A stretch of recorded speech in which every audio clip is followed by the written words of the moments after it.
mwebwe mumaze iminsi mutubaza ibibanza byiza cyane, ibibanza biri ahantu heza, ibibanza biri ahantu ushobora kuba washora amafaranga yawe ndetse ukumva ko ushoye cyangwa se ukabona ko ushoye ahantu amafaranga ashobora kukungukira isaha ku isaha. Nk'uko muri kubibona ko dufite view y'ikiyaga cya Kivu neza 100%.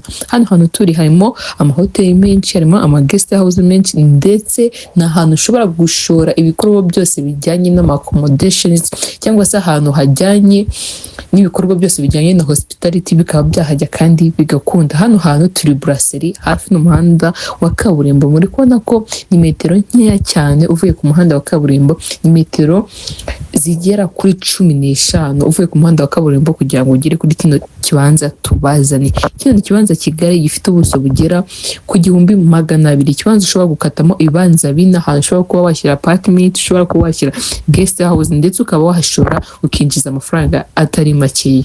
Noneho ikindi gitangaje ni amafaranga meza cyane, miliyoni 40 gusa nizo urazana kugira ngo ube watsindira kino kibanza. Wicikana n'ayo mahirwe, twandikiye ndetse duhamagare kuri izo nimero uri kubona muri screen yawe. Ikindi kandi unadusure ku mbuga zose dukoresha, haba TikTok, Instagram, YouTube. Amazina dukoresha ni Gisenyi Komisiyoneri. Ibihe byiza, turabakunda cyane.